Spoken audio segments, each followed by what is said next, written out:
Welcome to this screencast presented by Arthritis SA. Today's screencast is on work-life balance for those of you living with the chronic condition of arthritis. Today's screencast is being presented by Jess Law, a healthy workers advisor with the Civil Contractors Federation of SA. Hello everyone, my name is Jess Law. I'm the Healthy Worker Advisor with the Civil Contractors Federation of South Australia.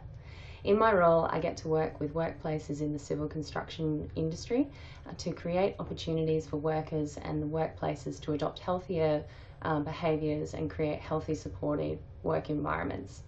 I'd like to thank the team at Arthritis SA today for inviting me to come along and record this webinar.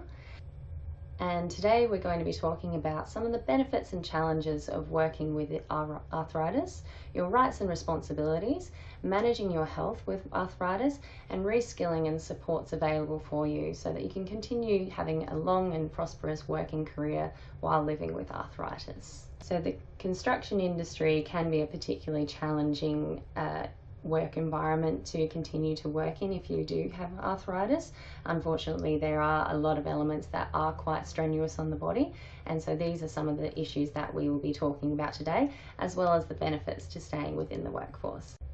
So, being that you're already watching this webinar, chances are that I'll be preaching to the choir when I mention some of the benefits of being in paid or unpaid work. And you may have your own reasons that I haven't listed here. Some of the main benefits of being in the workforce obviously includes the financial incentives, which allow us some of the little luxuries in life as well as essentials more easily. Being in the workforce can also improve a person's confidence and self-esteem, gives us opportunities to interact with others, gives our days structure and purpose, as well as challenging us and increasing our happiness. Overall, good work and a good job have a positive outcome for our physical and mental well-being. On the other hand, people out of work can have negative impacts. Overall, good work and a good job has a positive outcome for our physical and mental well-being. On the other hand, being out of work can have negative impacts on your health and well-being. People who are unemployed tend to have higher rates of physical and mental health problems, take more medication and use more medical services, and tend to have a shorter life expectancy. I would just like to also say that these negative impacts are most likely part correlation and part causation for someone not being in the workforce, with those who have the most health problems and needing the most medical services probably unlikely to be able to work. This isn't about blaming people who are unable to work when they don't have the capacity to do so. It's about providing advice that can make life a little better for those who have a lot to deal with already. While there are some clear benefits for being in the workforce, it's also important to highlight some of the challenges that can occur for those working with arthritis. Most jobs within construction involve a level of physicality which can be tough on joints. There's the obvious tasks, like operating a jackhammer or lifting heavy bags of concrete, but even operating most heavy machinery involves violent rocking and jerky motions that can be painful and inflame joints. No matter what profession you're in or role you're applying for, those with arthritis need to deal with managing their pain to be able to do their work tasks safely and productively, find arrangements to cope with possible reduced mobility or fatigue, and potentially negotiate additional time off where needed to attend medical appointments or manage pain.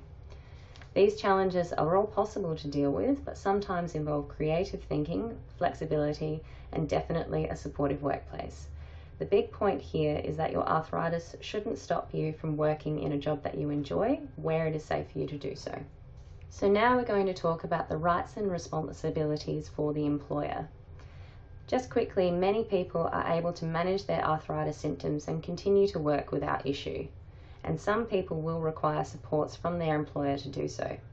First and foremost, an employer is responsible for ensuring the safety of all employees, full stop. In terms of working with you to manage your arthritis and keep you at work, an employer should make reasonable adjustments to the role to accommodate your condition through recognising the trigger points that aggravate your arthritis. Depending on the circumstances and nature of the work, reasonable adjustments could include moving your workstation to a more accessible space, such as on the ground floor or closer to the bathrooms, getting a different office chair or other ergonomic supports, using equipment or technology to help you with tasks, flexible work arrangements such as part-time or opportunities to work from home, or perhaps swapping certain tasks with a colleague. Most of these are either low or no cost options, so it's worth asking your employer to see what can be provided for you. It is important to recognise, however, that there may be some tasks or roles that are unable to be adjusted to accommodate your arthritis. Your employer may require you to pass a workplace functional capacity assessment to ensure that you are still physically capable of doing your role without putting yourself or others at risk. And looking at the rights and the responsibilities of employees. Now, construction is a high-stress, physically intensive industry, so be honest with yourself and your current or potential employer. Don't put yourself or others at risk by attempting to do more than you know you're physically able to do. Within construction, if you're unsure whether your body will be able to cope with the job, you could offer to complete a week of work experience.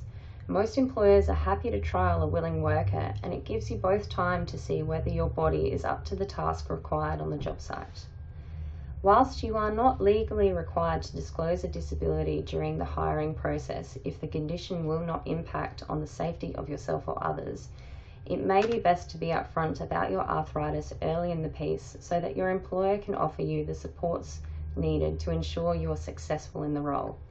Unfortunately, this isn't a perfect world and may result in being overlooked for certain jobs, but an employer who is worth your talents will work with you to manage your condition, and that's a person that you want to work for anyway.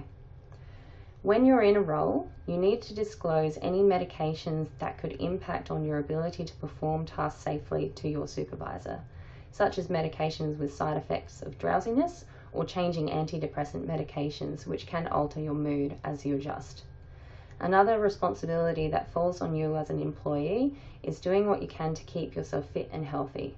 This leads us into the next section about taking care of yourself.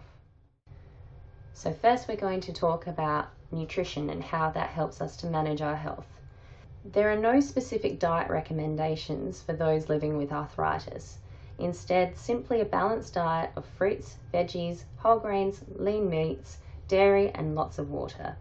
Our diet should be filled with lots of vegetables and fruits in a variety of colours, and aiming to get at least 2 serves of fruit and 5 servings of veg into our diet every day. Now, I understand if you're currently not eating many veggies, 5 serves can seem impossible, but even adding an extra serving or 2 of veggies into your diet every day will lead to some improvements in your overall health and well-being. Whole grains like brown rice, pastas, multigrain or wholemeal breads, oats, quinoa, etc. should be consumed more than white breads, as they contain more fibre, vitamins, minerals, and slower burning energy. Small amounts of good quality lean meats, whether that's red meat, fish or poultry, or meat alternatives such as eggs, nuts and seeds, legumes, tofu, etc., give our bodies much needed protein for muscle repair. In Australia, we tend to eat too much meat, especially red meat, which is linked to heart disease. So a good guide of how much we should be eating is to think about a serving of meat being the same size as a deck of cards. The last group that's important for a healthy diet is dairy, which is a rich source of calcium important for maintaining bone strength. We should be aiming to eat 2 to 3 serves of milk, yogurt, cheese, or dairy alternatives that have been enriched with calcium every day. On top of this, water as your main drink of choice, and we're looking good. Now, there is some evidence that alcohol can increase the risks of an attack of gout. So while you may not choose to cut out alcohol from your diet altogether, it is best to limit alcohol and avoid binge drinking for overall health as well as for managing arthritis. Junk foods such as takeaways, cakes, lollies, chips, biscuits, chocolate, and sugary drinks should be saved for special occasions or only eaten in small amounts, as they contain very little amounts of nutrients that our body needs, but are high in kilojoules, which can lead to unwanted weight gain.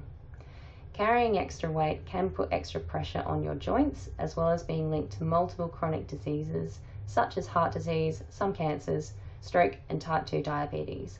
So maintaining a healthy weight through eating a balanced diet and exercising is important for all people, not just those with arthritis. So now we're going to talk about the benefits of exercise for managing our health and living with arthritis. So exercise is like a wonder drug for so many aspects of our life. It helps keep us strong, helps us maintain a healthy weight, helps us to sleep, can improve our mental health, and protects us against chronic diseases such as heart disease, diabetes, some cancers, and also strokes. For arthritis, exercise can also help reduce joint pain and inflammation, as well as improving mobility and posture.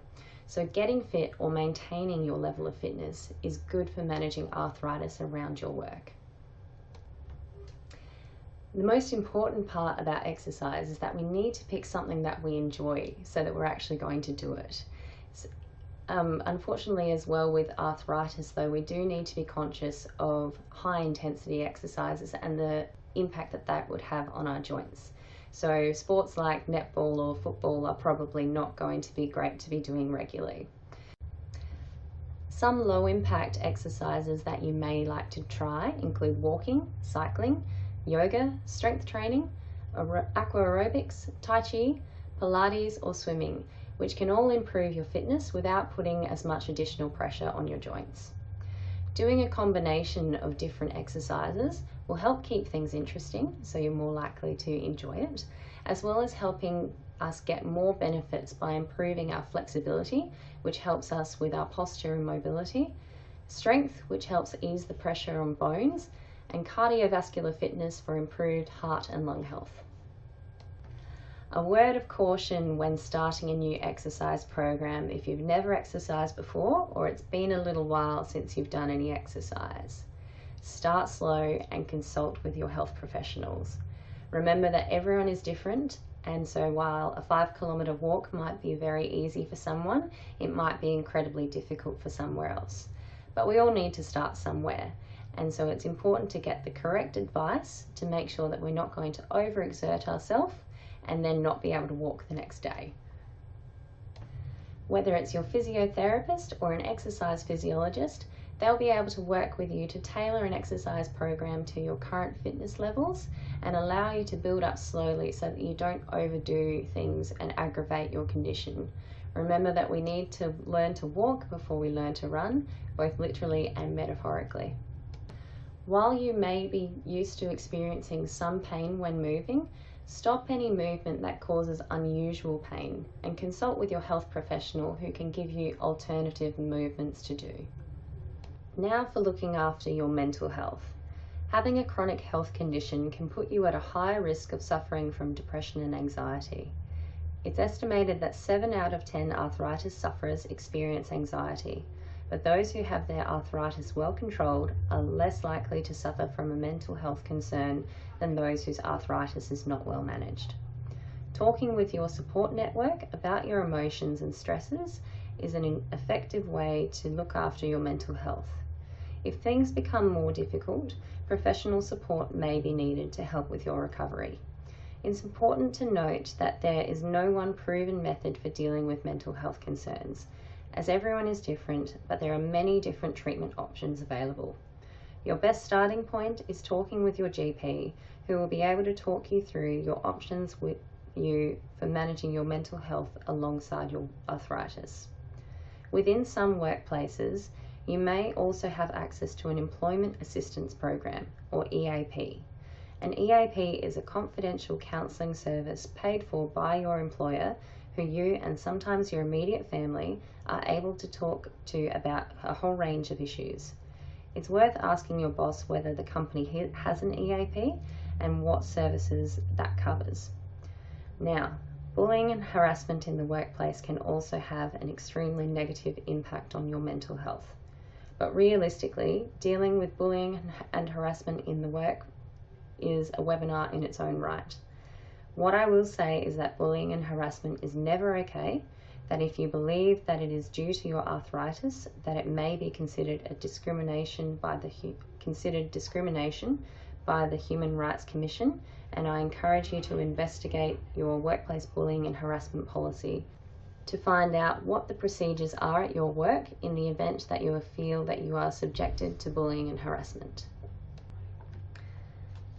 And unfortunately, sometimes our bodies just can't hack it on the tools anymore, but this doesn't mean that we still can't give valuable contribution to the industry that we know and love. There are a lot of ways that you can be involved in construction that are kinder on your joints, and there are training courses available to get yourself qualified for these roles. You could take on a position in site administration, you could upskill to become a health and safety officer, or becoming a trainer to teach the next generation the skills you have learnt over the years are all options available to those keen to keep involved with the industry of construction. CCF SA have our training branches Civil Train and Forward Gears, which offer a range of training options and professional development opportunities. Otherwise, there are a range of other courses available through university and TAFE to increase your skill set to enter these roles within the industry. Just before I finish, I want to emphasise that if you choose to continue working while managing your arthritis, you don't have to feel that you're doing it alone. There are a number of supports that are available to help you in meaningful employment.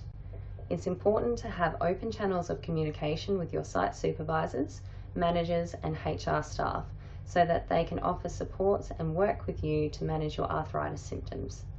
Utilise your company's EAP if they have one to help you with any mental health concerns or stresses you may have. Work closely with your GP and other health professionals to manage your arthritis. Regular checkups and treatments can create better outcomes in managing pain and keeping you healthy. And remember, if you need further support or information, contact Arthritis SA, who are able to provide you with a range of supports to ensure you have the best possible quality of life. Okay, so that's all I have to talk about today. Thank you very much for listening, and I wish you all the best in your current and future career journeys. Please know that if you are in a workplace that is a member of the Civil Contractors Federation of South Australia, you have access to the Healthy Workers, Healthy Futures program. So please get your employer to get in touch, and I'm more than happy to work with your workplace. If you are in an industry that is still physically demanding but isn't within the construction industry, please get in touch with Arthritis SA, who are happy to offer support, education and advocacy services for you and your workplace. Thank you for listening today. If you've enjoyed this screencast about work-life balance and arthritis, please feel free to access some of the other seminars in this series.